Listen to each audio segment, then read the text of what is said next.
Hey, everybody. Thanks for joining us today on Winsight Live. A couple things before we turn it over to Phil Lempert. The FMI annual midwinter conference is going on this week. We've got a couple of stories, several stories coming out of that. Yesterday, in the annual review of e-commerce provided by IRI Nielsen, Nielsen and FMI. Their figures from last year, 2020, show, $106 billion in food and beverage combined online in 2020, with 66 billion of that provided by grocery stores, another 40 billion in restaurant delivery. Of those figures, 15.7 billion belong to Instacart, which makes it the second largest sellers, if you will, of online grocery behind Amazon. Pretty interesting figures from IRI you'll read more about at Winsight Grocery Business. Speaking of Instacart, another story that we knocked out late last week concerned their move to eliminate the jobs of some 1,800 employees who were doing picking for click and collect at various retailers, apparently including Kroger. This is an interesting development for Instacart, which has been struggling for a long time, sort of to how to best orchestrate this, and illustrates, I think, to a certain degree, the retailers wanting to kind of take better control of that 15.7 billion that's going through them. Meanwhile, there's an organized labor aspect to it, as one bargaining unit in Skokie, Illinois, were the very first in the U.S. to be represented by the United Food and Commercial Workers, which, as you can imagine, Phil, raised a cackle about it. So that is continuing to develop, online grocery continuing to grow. That's where we are in 2020 and looking ahead to 2021.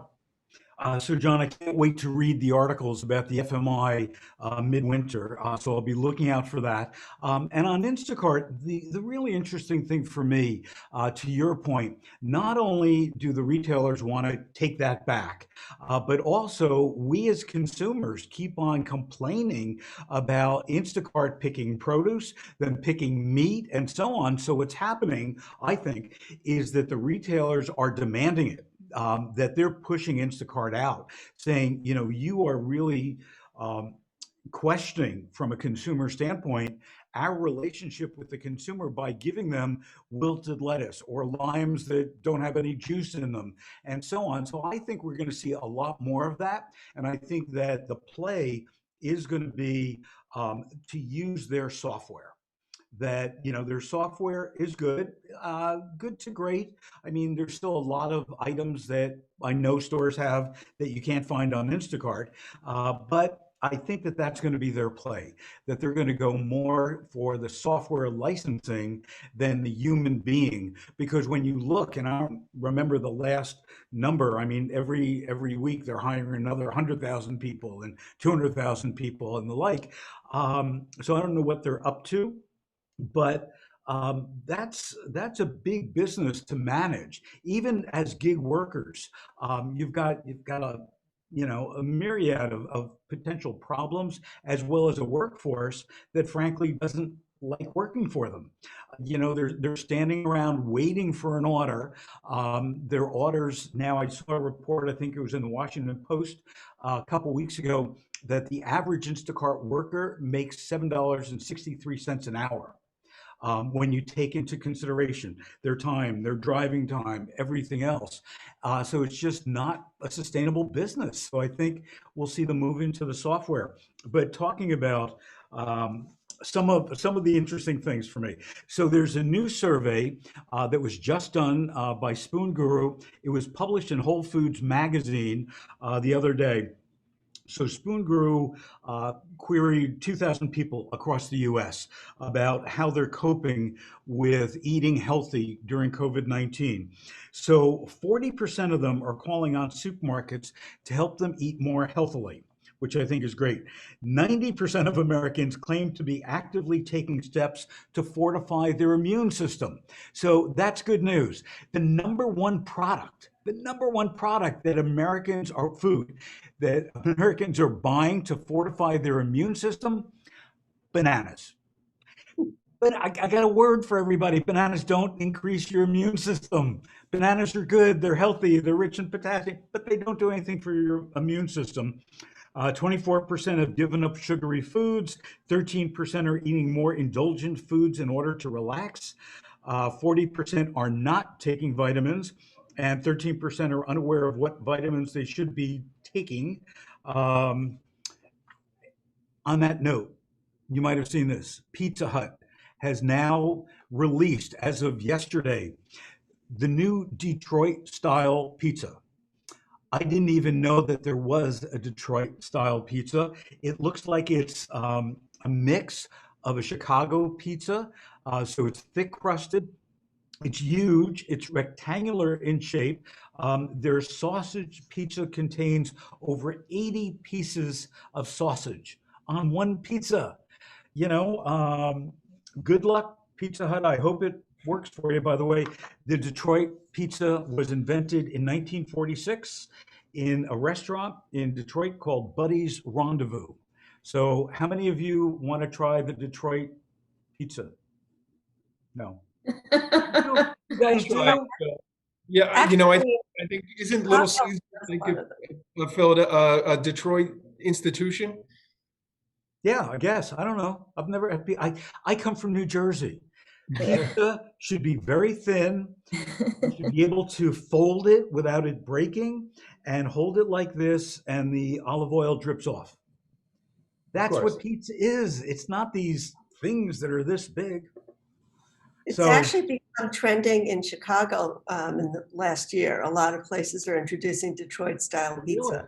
I guess because the cities are pretty close together and they needed something instead of that deep dish horror that I feel coming from New York. The deep dish pizza is really too much.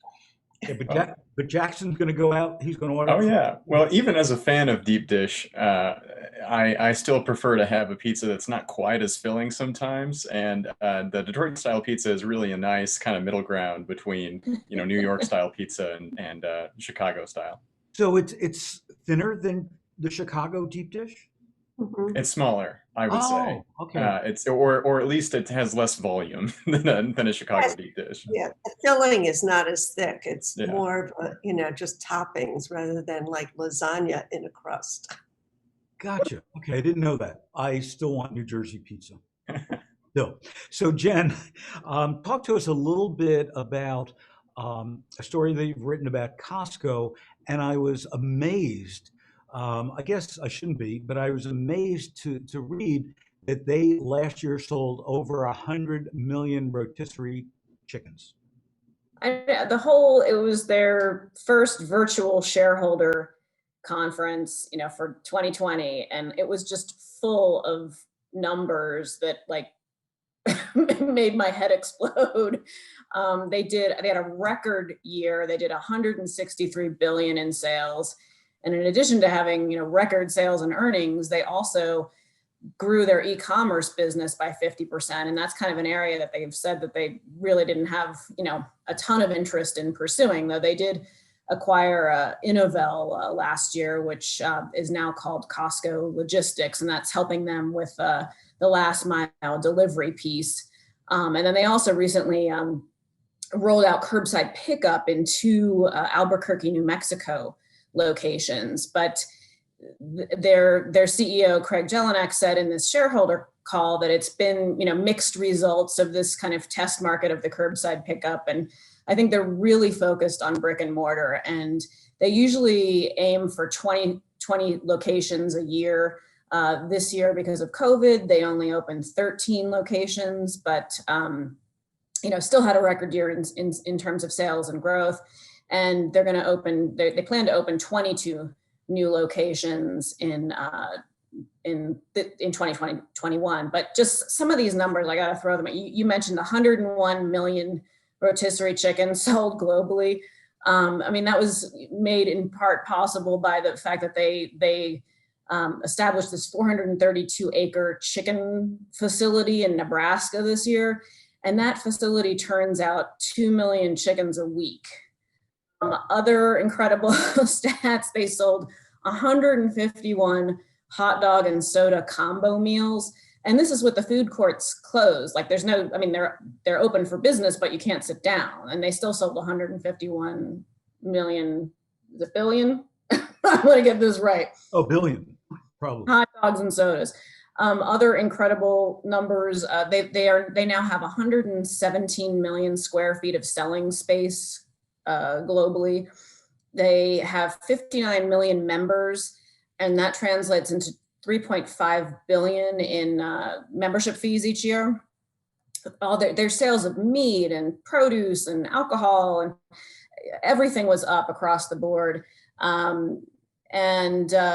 Let's see, then they've got these fun things. They've got this treasure hunt area online where they're selling just crazy things like a baseball signed by Babe Ruth for $69,000, or a baseball bat signed by Ty Cobb for $160-something thousand, or a diamond solitaire ring for $170,000. And it's just funny to me that, you know, this, when I think of Costco, like I love their $4.99 chickens and the fact that you can have one retailer that's selling, you know, a diamond ring for $170,000 and then, you know, a chicken for $4.99. So, Jen, what's interesting to me, and I'd like to stay with it for a moment, they have record growth and very little of it's coming from e-commerce. Sure, the e-commerce is, you know, gone up 50%, but it's on a very small base. And to your point, Costco has not said, you know, e-commerce is a play for us. So it really reinforces that people still want to go into stores. Number one, that they still will go into stores if the stores are done properly. And also, I want to build on the rotisserie chickens and really ask Pat a question, because we've seen these chicken wars in food service for the past year and a half. Most of that is fried chicken. Do you think that the time is going to come where these fast food places are going to leave fried chicken for rotisserie chicken or baked chicken or some healthier version? Well, interestingly enough, Chick-fil-A just launched a grilled chicken sandwich this week. So they are going in that direction. But I mean, people love fried chicken. And I think, you know, people tend to balance these indulgences, and once in a while they want something healthier. So the restaurants have to have it available just in case someone wants to opt for grilled chicken. But the fried chicken is really selling like hotcakes. Phil, if I can add one more thing to this discussion, you know, without turning us too far astray, relating to what we talked about with Instacart earlier, you know, Costco's got the same issue that Aldi does in, you know, executing click and collect, and that they're just not built with a labor model that take care of that for shoppers. So we would have to rely on Instacart, you know, part-time employees, whatever, you know, kind of being in their stores, which are already crowded places to be, and, you know, isn't going to kind of pay off for them all that well, probably in the customer experience. And, you know, they're all about the guest experience there. So, you know, they're among the things that need to be worked out, of course, and the giant volumes they do, you know, can people order enough? Are you know, is the inventory going to be there? You know, all that stuff. It's more problematic for pardon me, Costco than most. And I just want to go back before, Christine, that we move to you, but back to Pat's point about the fried chicken. Those people who are buying the fried chicken sandwiches, those are the same ones who are buying the bananas, thinking that eating a banana and having fried chicken is going to offset each other. So, Christine, you had a great conversation with one of my favorite CEOs in the grocery business. Tell us about it. Yeah, I had a chance to talk with Raley CEO Keith Knopf, and I didn't know that he was a favorite of yours, but I can see why. He's a great guy, very genuine. He has been in his role at Raley's since 2018. He previously came from Kohl's, from the department store side there. Before Kohl's, he came from Victoria's Secret. Yes, yeah, limited brands. Yeah.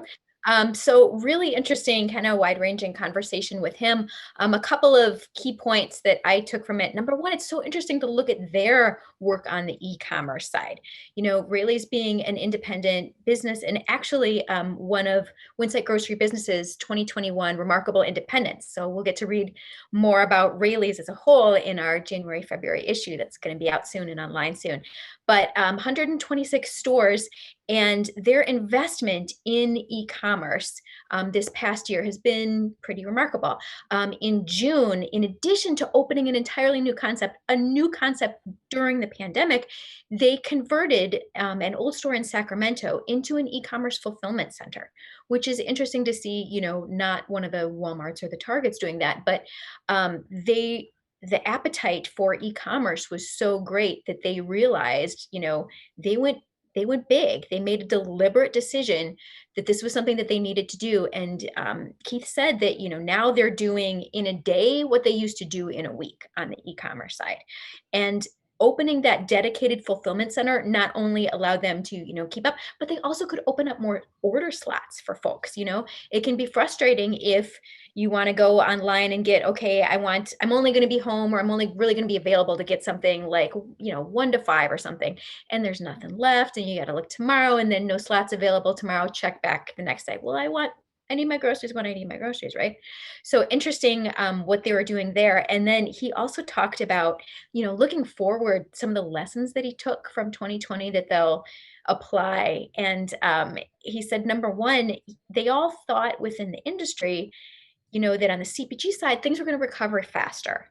If you were looking at store shelves, and when CPG brands kind of invested in their, their core sellers, their top products, and they didn't have that assortment, there was an assumption on the grocer side that was going to come back sooner. So you've got consumers looking for their very specific products and couldn't find them. And he said, next time we'll plan more for that. He also said, we are never going to get caught shorthanded on cleaning and sanitation supplies. He said they have a long shelf life, and we're never going to get caught short on those again. Christina, I don't know if he shared this with you, but on that dark store, what happened is the Raley's ONE, or Raley's Green ONE, right. It's not one, it's Organic, Natural, and Education. That's what it stands for. What they did is they built that new store from the ground up and the opposite side of the parking lot from an old store. And that's now the dark store. And what's so interesting, they flipped it in 1 week, from the new store to the old store, and making it into a dark store and everything else 1 week. And that's the kind of leadership that not only Keith, but Mike Teal, who's the owner of Raley's, really has. And they really have a commitment to that Northern California market. And I've been watching the ONE store really carefully. And Keith, in a conversation I had with him pre-COVID, where we were touring the other smaller store, 552 or whatever it's called. And he said to me what he would like to be able to do over the next few years is convert all Raley's, the Raley's red stores, to the Raley's green stores, and really reinforce health and wellness in Northern California. One of the things that was really interesting to me about the ONE market too is they launched a wellness component to the loyalty program there, where, when you're talking about 90% of people, vowing to make, healthier choices, whether they do or not, we can always go back. But for customers who are really committed to, transparency, where their food comes from, and wanting to go on a wellness journey, however they define that, Raley's is offering nutrition guidance from registered dietitians there. They will help you find the products that you need to meet your goals. And I think that's really interesting to incorporate that as a wellness component. I'll be curious to see how and whether that rolls out, across the Yvette Waters is the head of their health and wellness. She's an RD. Actually, she's on the board of the Retail Dietitians Business Alliance. But she just told me yesterday that Keith gave her permission to hire yet another retail dietitian to her staff. And she's done a remarkable job, both on the ONE store as well as regular red Raleys. So Pat, we're getting close to one of the biggest food holidays all year long. Are restaurants going to be part of Super Bowl this year? Most definitely. I mean, it's always one of the biggest days of the year for restaurants, and luckily, most Super Bowl menus are available for takeout. That's the way it's always been. So they are changing up the menu somewhat this year.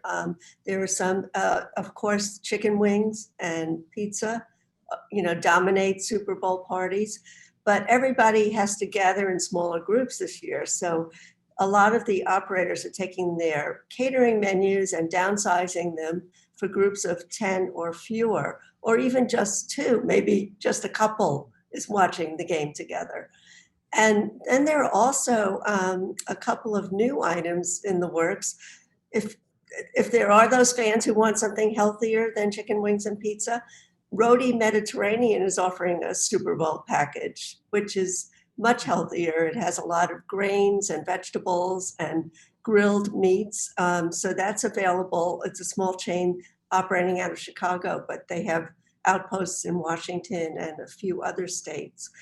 And then this year, there's also alcohol to go, which is a new wrinkle in the Super Bowl plateau there, because alcohol was never available to sell from restaurants before, but the pandemic has made that a big trend. And so a lot of restaurants are have beer buckets, cocktails to go, and wine to go as part of their packages. So there are a few new changes in the works this year. Do you think that with the alcohol to go that they're going to try to undercut the prices of supermarkets, or they don't have to? Well, I don't think they have to, because the convenience of ordering everything together, you get a whole, Super Bowl party package with the alcohol included, makes it, a real convenience. Yeah, and I'm sure supermarkets are doing things like that too this year. But, some people like to go to their favorite restaurants, get their favorite wings, and have like the tradition of the Super Bowl party. And Jackson, you've got an update on yet another new format. Yeah, Choice Market out in Denver is a small independent chain of just 4 stores now. Well, 4 stores as of this March. And they're releasing a 5,000 square foot frictionless store. And I know for supermarkets that's very small, but for convenience stores, this is gigantic. And what's interesting about this place is, just as the name suggests, the choice that you have on how you want to check out. You can do a mobile scanning option. You can do order ahead through their app and just pick up what they have there. You can even book a delivery. They have their own in-house delivery service that charges up on these electric scooters and bikes that will come in 45 minutes or less. And sort of speaking to the way that Raley's was looking at wellness, Choice Market has something similar. The stores are actually structured so that you can shop by your dietary restrictions. So if you are looking for gluten-free or dairy-free or something along those lines, you can use the app that they have to help kind of guide your trip. And they just got this huge infusion of funding in late 2020, and which has in part led to this new location. And it seems like Choice Market is only going to grow, and eventually they would like to grow more in the West. So you might eventually hear something about them there in California. I hope so. And Jen, you've talked to the CEO at Choice Market, I think, before. Do you shop on a regular basis at Choice Market? Well, Mike has joined us on Facebook Live before. I don't, because I have kids and I live in a part of town that's more, I have a supermarket just minutes walk from me. So my shopping habits are kind of different, but I mean, absolutely. I love Choice Markets. And if I were single or living downtown, I'd be there every day. And Jen, it's time to wrap us up with some good news. All right. Tops Friendly Markets is doing something cool for the environment. They're partnering with, it's called Tag Back by Bedford Company.